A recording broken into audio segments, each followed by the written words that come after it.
Alright, so we back with another video. Today, man, like I said, we're getting down to the end of the year.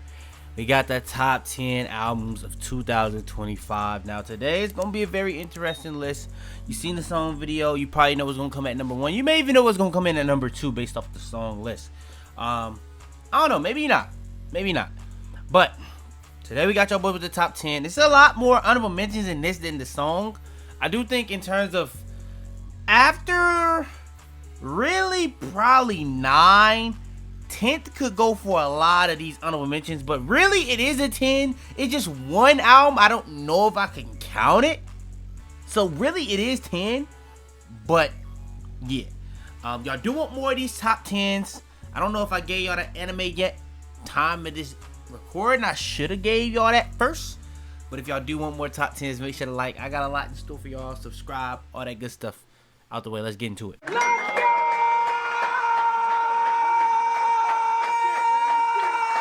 Alright, hopping into it, man. Let's get it going off the rip.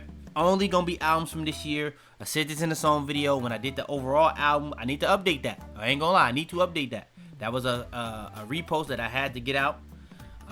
But with that being said, I had to update it. I may need to get that out sometime in the future. I don't think it's gonna be anytime soon. Keep it a bean. But today, we're gonna be doing it different from that video. Kind of like the song, we did different from the song one. It's not gonna be just one album per artist. It's gonna be the best album of the year. The 10 best albums of the year. I'm not gonna do the top 3 has to be a certain, because not most people not dropping multiple albums like a certain somebody who will have multiple albums within the top 10. But yeah, let's get into these honorable mentions. Now, I've split up the honorable mentions into 2 different ones. I got very good rap, and I just got regular honorable mentions because I'm gonna be honest, in the top 10, it's kind of already hard to, because rap, bro, seeing a lot of this, I'm not gonna say Kendrick fans, because I do think the beef kind of did some weird shit to a lot of these niggas. Like, it's genuinely people that think this because you like Drake, you can't like Kendrick. I'm gonna keep it a bean, bro. If you dead picked a side in a beef that has nothing to do with you, you might need to seek help. I'm gonna keep it a bean. If you really like can't enjoy music just because somebody you don't know, I don't know what to tell you. Me, that don't matter to me. I don't even know why I even said that. I lost my track of thought. We finna get into this honorable mention. Starting out, very good rap. I'm gonna be honest, I'm all over the place. Very good rap. Coming at number 2. Now, the reason, there's gonna be a couple of these that, because they set a standard so high, I wasn't able to enjoy this music as much as others. And starting out, Dave, this brother had, bro, Psychodrama is ridiculous. Now, I'm not saying his other albums outside of Psychodrama aren't good. I just don't think that they've been to that level, to that standard, in my opinion. And I do feel like there is a thing where you go to listen to somebody expecting something, and it's just not really reaching that, or it's not really what you expected. And I don't even think that's what this is. I just don't think in terms of how good the actual album is, I think it's very good. I just think, and I'm a very replay value person. If I'm not going back and listening to it, I don't really think it can be that good to me. Because like, music is not made to be just looked at once. It's not made to be listened to once. Music is made to be listened to. That's the whole point of music. So, I actually like the album. I just don't replay it. I've listened to it one time. I've tried to go back and listen to it. I was like, I feel like I'm forcing myself to do this. And so I just, yeah. So, it's an honorable mention in my opinion because I do think it is good for what it is. And I do think Dave is a phenomenal rapper. Just not the craziest. Another one. Life is Beautiful by Larry June, 2 Chainz, and Alchemist. This is another good album. This is not really a standard thing in my opinion. I think it's just a very good album. Nothing crazy beyond a couple of listens. It's a good album. I'm gonna be honest, I can go back and listen to it. Good production, good rapping, just a good, clean, old head album, I would say. I'm gonna be honest, it's nothing wrong with that. Simple as that. Next is getting into more like regular honorable mentions, not really gonna be just straight rapidy rap. I guess it's just albums, some of it not even gonna be rap. Coming in at number, I guess, first honorable mention, we got Ken, More Chaos. I'm gonna be honest, I had to go back and listen to it because like I said with the Dave, I tried to re-listen to the Dave for this video. And like I said, bro, it's a good album. it's just the replay value is not there for me. When it comes to Ken, I'm gonna be honest. Hey, bro, I do think a Great Chaos, similar to that, set a standard for bro. And I won't lie, More Chaos is pretty much that. And that's another reason why this album don't hit the same to me. Is because it's pretty much that, but significantly worse. Now, I'm gonna be honest, going back and listening to it, it is a good album. And it even has replay value. But it's like more like a playlist. It's like songs I'm gonna put in playlists. I'm not gonna listen to this album front to back. So of that one thing, that's kind of, in my opinion, one of the most important things to an album. If you can't listen to an album front to back, that's not a good album. Simple as that.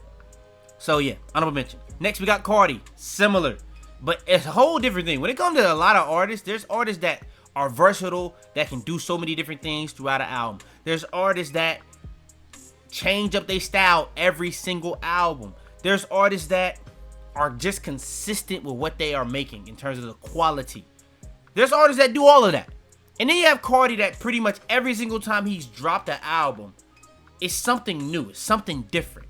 And it's really kind of almost, not even almost, it's really, it's setting the style, it's trend setting. It's pretty much what Cardi does. He makes trend setting music. And then this one, it's kind of was the opposite of that for me. It's bloated, way too many songs. He's not really, if anything, instead of like making a wave, he hopping on waves. Now there are some subtle hints to doing his own thing. You got songs like Opium Baby. It's not a lot of people making, especially in mainstream, making songs like that. But for the most part, a lot of this shit is mainstream appeal music. And it's nothing wrong with that. Like, if it was a good album, you know what I'm saying? I wouldn't even be tripping. But the fact that the music, in terms of the quality of the album, especially with how bloated it is, don't get me wrong, the thing that makes it go on the honorable mention is because it does have a lot of good songs. But the whole album is 34. Now, if he would have just took like the 17 best songs, we having a different conversation. But 17 out of 34 is not good, brother. And I just said it, if you can't listen to an album front to back, let's keep it moving. I don't even need to explain no more on that one. Next, honorable mention, we got Molly and her Week of Wonders. It took me a little minute to listen to this, and I low-key liked her last album a lot. It had me in a chokehold, chain swinging. There's a lot of songs off that last album. I think that last one probably is better than this one. But this one, pretty good. Pretty good listen. Now, there are some songs that's not, I guess, crazy, but in terms of her elevating her music, you can see like she's kind of like developing her own sound and stuff like that. So that's pretty cool to see. Next, we got Before FN, the EP by Nine. Now, this one is a clear-cut EP. It's not just a release of songs. It's a clear-cut EP. It's a prelude to his album. He's done this every single time. This is a mixtape. And then he drops an album.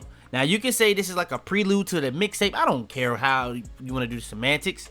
This is an EP. And I got it as an honorable mention. It's a very good EP. On the top 10 songs, it has one of the top 10 songs I had on there. You could even include the intro on the top 10 songs of the year. That is fantastic.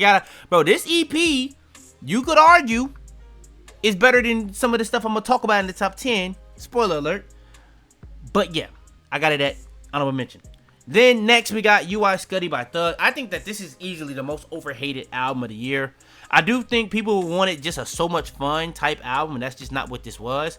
I do think in terms of the level of the album, for me, it is the same level. I'm not a big so much fun person. I think that's not even a top 5 Thug album, honestly. But at the same time, it's still a good album. And I think UI Scuddy is just a good album. It's nothing crazy. I do think that the expectation was really, really high. Honestly, once he said he wasn't dropping Slime Season 4 anymore, because before he got locked up, he was hinting that he was dropping Slime Season 4, by the way. And he also used the cover art that he said was going to be Slime Season 4, by the way. But with that being said, first listen wasn't the craziest, to be honest, because the expectation. Now, like I said, sometimes expectations can kill your enjoyment of things.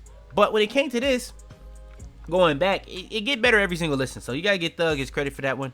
So yeah. And then last but not least, this is legitimately an album that you could definitely argue should go top 10, especially with the album I did end up going with at 10, Swag by Justin Bieber. Now the part 2, I think that one was a little bit more mid. like in terms of it's good or it's not mid, it's not good. It's in whatever is in between that. It's a safe space in between that. That's why I would say the second one. The first one was legitimately good in terms of the vibe, in terms of the singing, in terms of the song, and just the album ability to just listen to it front to back. Very, very smooth. Very, very smooth music. And like I said, it's not rap. Everything on this list is not rap. But for the most part, last honorable mention on the list. 10 minutes in, we ain't even got into the list. Let's get into the list. Now, first things first before we get into the list. This would have been a way higher album, but I genuinely don't know if this little... I don't know if it's called the See You Soon EP. I don't know what it's called. But he dropped like an assortment of songs before he dropped his album that are, by the way, 50 times better than any of the singles he dropped for the album, any of the songs he dropped on the album. It's literally every song he dropped with this EP are the best songs he dropped this year. Now, the crazy thing is, he also dropped the EP or something after, and that shit was mid too. I'm gonna keep it a bean, just like the album. This EP was fantastic. Now, I don't know if it's actually called See You Soon or somebody just named that shit that. I don't know, because you know, it like, he just dropping songs, but he didn't drop them all at the same time. And it's not the first time Lone has done something like this. I don't know if this is an album or EP, so I just had to leave it out. But this could have easily been a top 5 on this entire list. I'm gonna keep it a bean, because it was very, very good. But let's get into the real top 10. Coming in at number 10, Zoe by Young Fazo. Now, I'm gonna keep it a bean. Young Fazo, before this album, I was not very familiar with Bro Game in terms of his music. I had seen him on a couple Song Wars. I had heard of him a couple years ago when he was coming up with Fago, but he wasn't that good at all back then, in my opinion. I thought he was way too auto-tune based, and he just didn't. He kind of was just copying styles for the most part. This, I think people was trying to say that, but I'm gonna be honest.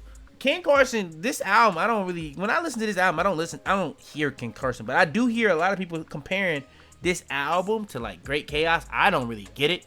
This album is very good though. Very, very, very good.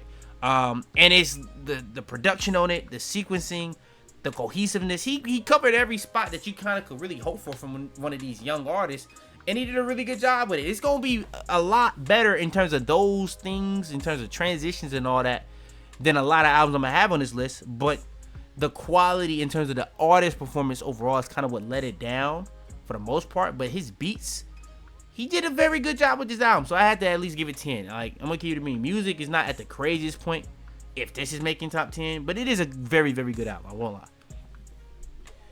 Now, like I said, the top 9 early in this video, I said that 10th spot you could argue is anything, but 9 is I'm pretty stamped on. These are the 9 best albums that came out this year. Coming in at number 9, Alfredo 2 by Freddie Gibbs. Now, I'm gonna be honest, the first one is much better than this, but if that came out this year, that may have debates to go with number 1. I wouldn't put it there. I definitely think it would be debatable with 2. Number 1, I think people would probably be debating that, to be honest. I think people don't even give the number 1 album I put enough credit. I think people kind of, when it first came out, it was crazy acclaimed, crazy critical acclaim, and it's like as the year went on, people just forgot about it more and more, even with how crazy of a year he's been having. So I don't get it. But number 9, I got Alfredo 2. I think the production not as good as the first one. I think rapping not as good as the first one. But like I said, the first one came out this year. Definitely will be a top 3 album this year. Didn't. This is what came out. Still a very good album. Like I said, I do think the top 9 is the stamped 9 best albums of the year. It's not as big of a letdown as that Jid album after the Forever Story. That's another one that should have made like an honorable mention, but that is such a big drop off from quality that I couldn't even try to excuse it. Like, there's no way of capping I could get around and act like I actually enjoyed that album. Like, there's nothing I can do. This one I actually legitimately enjoyed. I do think that they are a good dynamic. I don't think that's his best dynamic. I like him and Madlib more, but for the most part, coming in at number 9 at Alfredo 2. Then coming in at number 8, this is, in my opinion, probably the most underrated album of the year, because this is kind of like, now, like I said, expectations can do wonders.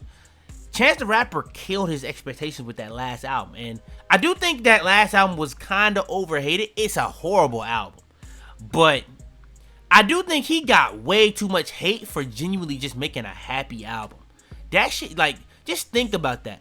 You at the happiest time of your life, everything's going good, and all you got was hate from that.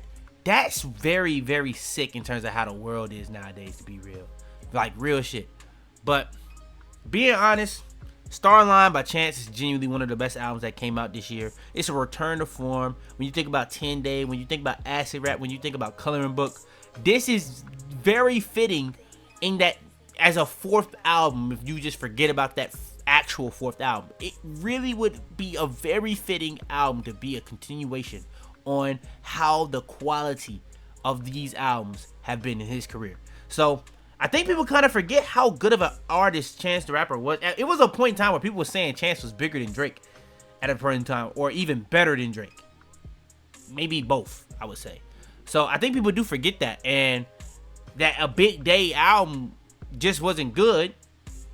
And yeah, they just killed him for it. So Chance the Rapper, I do think he dropped a fantastic album this year.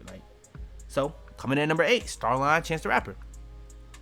Then coming in at number 7, we got the Drake Party Next Door album, Sexy Songs for You. I see a lot of people saying that this album is ass. I genuinely don't really understand. I don't know what you really wanted.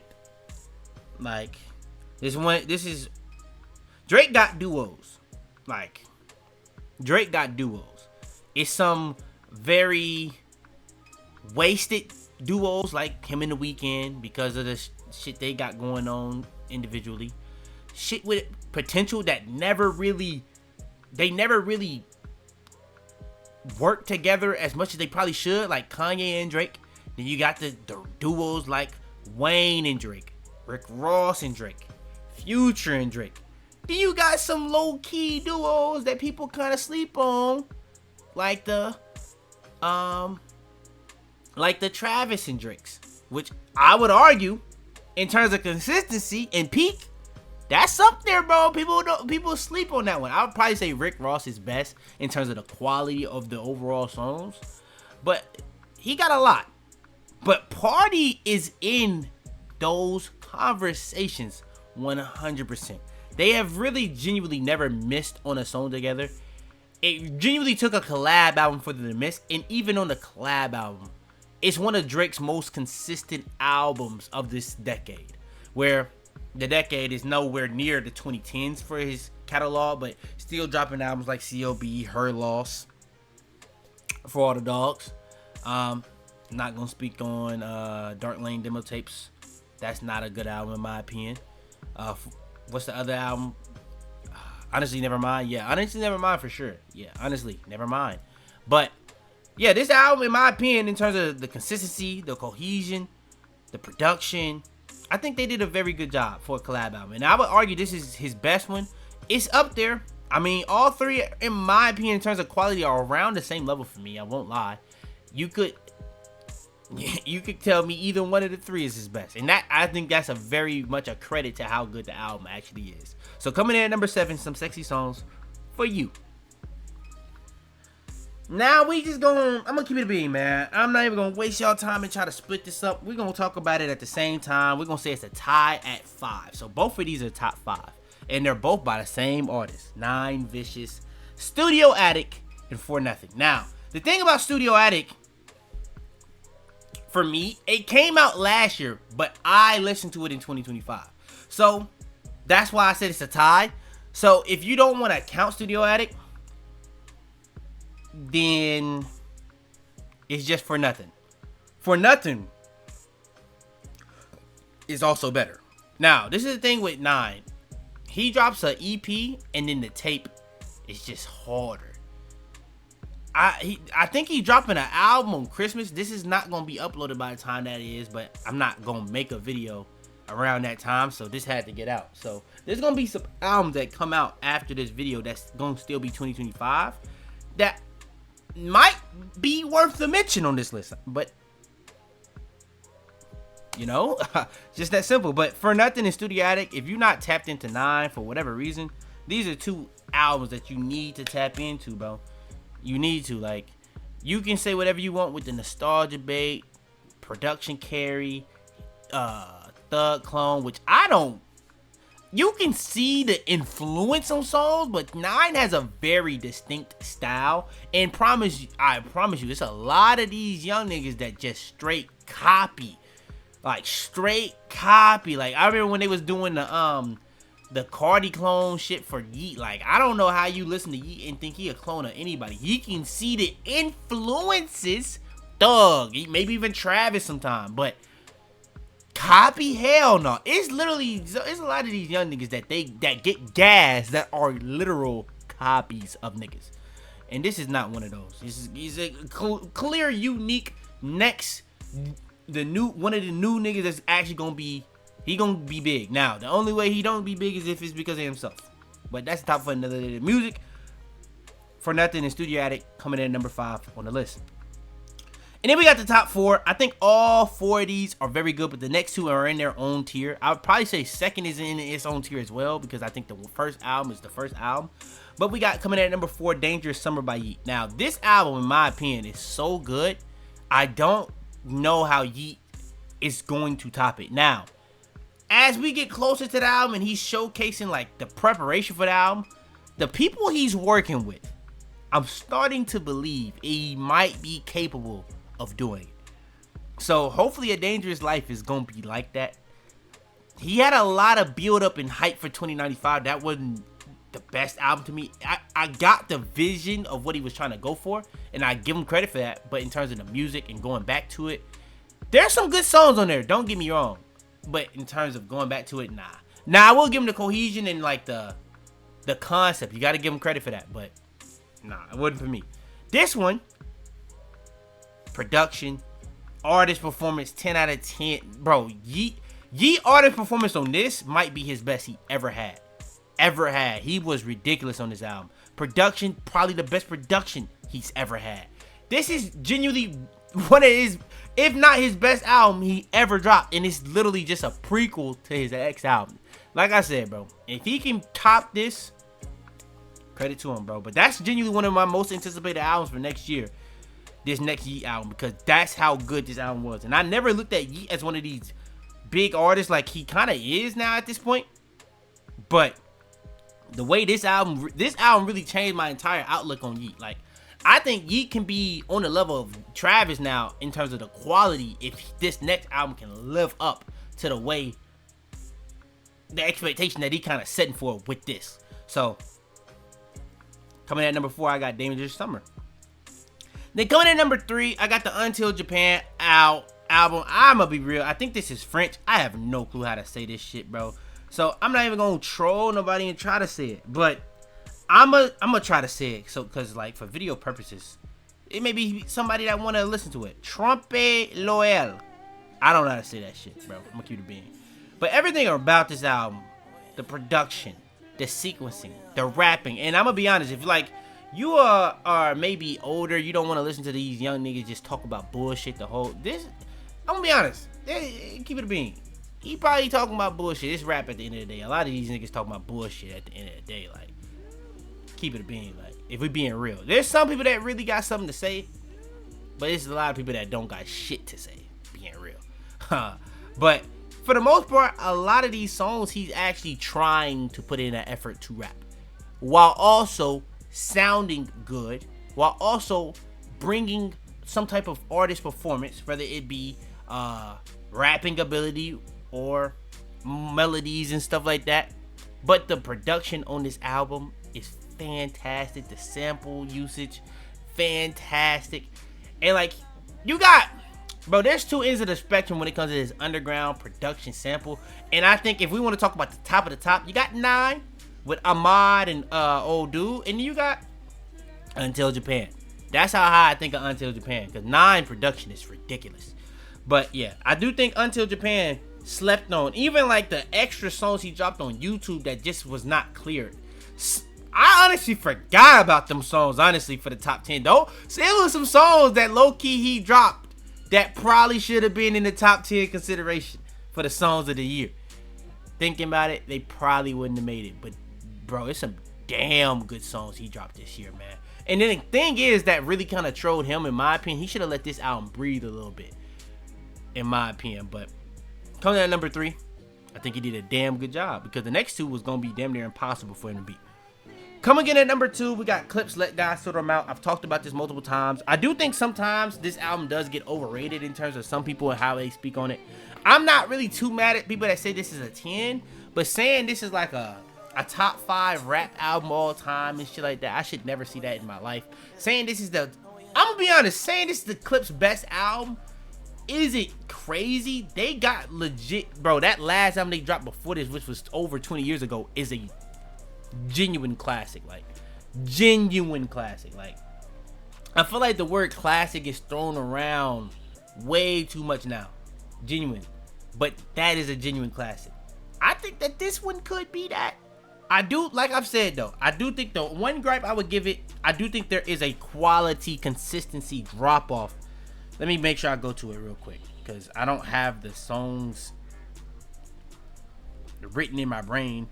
But once you get past Mike Tyson, I think there's a quality drop off. I think that 1 through 7, you could even argue Ace Trumpets and All Things Considered somewhat of a quality drop off, because that first 4, The Birds Don't Sing, Chains and Whips, POV, So Be It, which is one of the best songs of the entire year, I do think that may be a little bit of a drop off. You could argue Mike Tyson Blow is the best song on here too. I'm not gonna lie, that shit is fantastic. I'm not gonna cap. But it start getting a little bit more PC in my opinion, where you can go first 4 fantastic, and then you kind of can try to skip to Mike Tyson Blow. But I don't think those other 2 songs in between are bad. I just think in terms of the quality of the first 4 and then Mike Tyson, there is a drop off. And then when you get to Fico, I think you could skip. It's kind of not, I'm not calling them skips, if that makes sense. It's just another quality drop off. And then I would probably say all the way until probably Let God Sort Them Out, it's another somewhat quality drop off in my opinion. But the thing is, every one of the songs, it's some genuine skips on here. I won't cap, but there are some real high level quality songs. Some of the best production of the whole year. Some of the best rapping of the whole. I would argue Malice, what he did on his album, it's about 4 verses I would argue are probably competing with themselves for verse of the year. Genuinely. So yeah, I think that Clipse did a fantastic job. Like, Pusha T was showcasing an ability to do verses, but he was also ridiculously good on a lot of these hooks.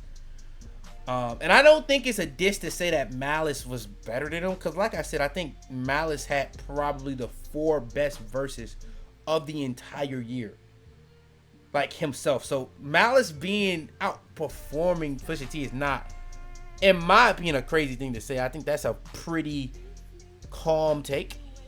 But I do think the only person you can really have a problem with on this album is really Pharrell, because on the choruses he was ass. I'm not even gonna try to defend it. The way he made up for it was the production, because he was ridiculous, like I said. But if I had to say I'm grasping at straws, that's why I would say this is not a perfect album, because there are some drops in quality consistency, but the cohesion, the production, song to song transitions, it has pretty much everything you really want in an album. You can literally listen to this album front to back and you wouldn't even be tripping. It don't matter how old you are, how young you are, you can listen to this at any age. You're gonna want to keep playing it. And that's what I'll be saying. Like, a lot of these rap albums like this, it's like if somebody say it's good album, but I'm not gonna listen to that shit no more, people will look at you crazy. But you can genuinely listen to this album consistently. It's not really a crazy thing. And then coming at number 1, it's not even really a debate in my opinion. Hurry Up Tomorrow about The Weeknd. I don't know.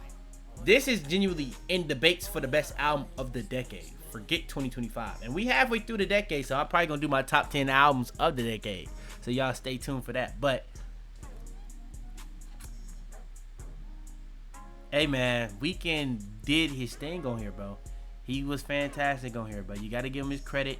Front to back, production. If I had to say any, Miss Sao Paulo grew on me crazy at this point though. Timeless is another one that really don't really, I would say it's a good song. Does it fit the album? In my opinion, not really. I think he was just kind of get a song with Cardi on here because he was going to go on tour with Cardi, and Cardi was popping. Just think about how viral that shit was when he brought out Cardi that first time when he was in Brazil. Like, come on, bruh. That was a big moment at the time. So I think that he just took advantage of that, and they dropped that song together. And I do think there was a lot of negative shit that's happened with Weeknd and Cardi in terms of pretty much every song they've worked together at this point has been proven to be AI, which is kind of sad. And honestly, if you listen to it, you can kind of tell. But